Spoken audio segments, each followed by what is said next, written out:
क्या खाटू श्याम स्वयं भगवान श्री कृष्ण के अवतार है? क्यों खाटू श्याम के सिर की पूजा होती है? क्या है खाटू नरेश की पूरी कहानी? बने रहे सनातन FM 2.0 के इस एपिसोड में।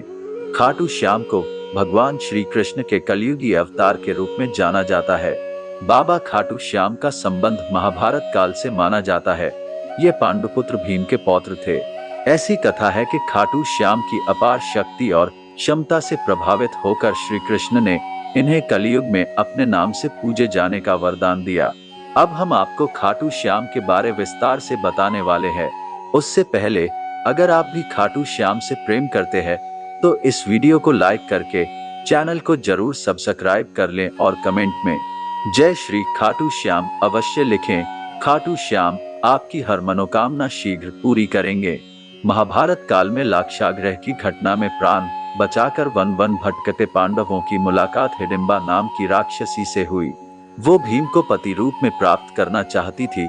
माता कुंती की आज्ञा से भीम और हिडिंबा का विवाह हुआ, जिससे घटोत्कच का जन्म हुआ और घटोत्कच का पुत्र हुआ बर्बरीक, जो अपने पिता से भी शक्तिशाली और मायावी था। बर्बरीक देवी का उपासक था। देवी के वरदान से उसे 3 दिव्य बाण प्राप्त हुए थे, जो अपने लक्ष्य को भेद कर वापस लौट आते थे। इनकी वजह से बर्बरीक अजय हो गया था। महाभारत के युद्ध के दौरान बर्बरीक युद्ध देखने के इरादे से कुरुक्षेत्र आ रहा था।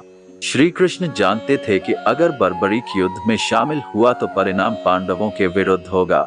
बर्बरीक को रोकने के लिए श्री कृष्ण गरीब ब्राह्मण बनकर बर्बरीक के सामने आए। अनजान बनते हुए श्री कृष्ण ने बर्बरीक से पूछा कि तुम कौन हो और कुरुक्षेत्र क्यों जा रहे हो? तब बर्बरीक ने बताया कि वह एक दानी योद्धा है, जो अपने एक बाण से ही महाभारत युद्ध का निर्णय कर सकता है। श्री कृष्ण ने उसकी परीक्षा लेनी चाहिए। श्री कृष्ण ने कहा कि तुम एक ही बाण से इस पीपल के पेड़ से सारे पत्तों को एक साथ छलनी कर दो, तो मैं मान जाऊं कि तुम इस युद्ध को अकेले खत्म कर सकते हो। तब उसने एक बाण चलाया और पीपल के पेड़ के सारे पत्तों में छेद हो गया।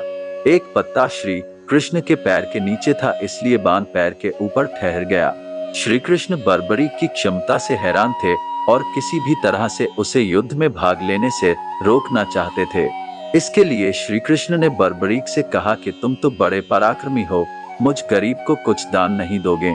बर्बरीक ने जब दान मांगने के लिए कहा तो श्री कृष्ण ने बर्बरीक से उसका शीश मांग लिया। बर्बरीक समझ गया है कि यह ब्राह्मण नहीं कोई और है और श्री कृष्ण से उनका वास्तविक परिचय देने को कहा। तो श्री कृष्ण ने अपना वास्तविक परिचय दिया तो बर्बरीक ने खुशी खुशी अपना शीश दान देना स्वीकार कर लिया।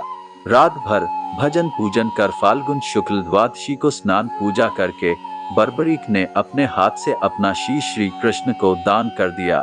शीश दान करने से पहले बर्बरीक ने श्री कृष्ण से युद्ध देखने की इच्छा जताई थी, इसलिए श्री कृष्ण ने बर्बरीक के कटे शीश को युद्ध अवलोकन के लिए एक ऊंचे स्थान पर स्थापित कर दिया। युद्ध में पांडवों को विजय मिलने के बाद भी उन सब में इस बात का वाद विवाद चलने लगा कि इस युद्ध में विजय का श्रेय किसको दिया जाए।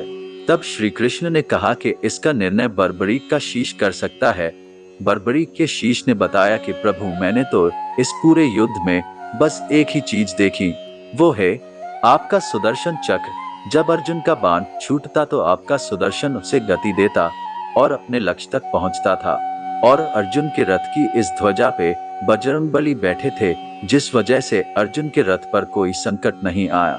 जब ये सब पांडवों से सुना को उनका अहंकार खत्म हुआ और सारा श्रेय भगवान कृष्ण को दिया।